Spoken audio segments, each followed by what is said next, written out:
अभी तक ऐसा होता था कि अगर किसी को भी वाल्व रिप्लेसमेंट की ज़रूरत होती थी तो वो ओपन हार्ट प्रोसीजर होता था।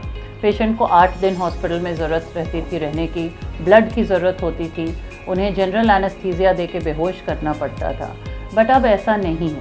अब हम तावी प्रोसीजर करते हैं जो ट्रांसक्यूटेनियसली हम एओर्टिक वाल्व को रिप्लेस करते हैं एक पिन होल के माध्यम से। तो एक सुई के माध्यम से ये वाल्व हम अंदर ले जाते हैं। करीब 45 मिनट्स में प्रोसीजर हो जाती है। पेशेंट को बेहोश करने की ज़रूरत नहीं होती है, ओपन हार्ट सर्जरी करने की ज़रूरत नहीं होती है और 2 दिन में पेशेंट घर जा सकते हैं। तो इस प्रोसीजर को हम तावी प्रोसीजर कहते हैं और ये अब हम अपोलो हॉस्पिटल इंदौर में करते हैं।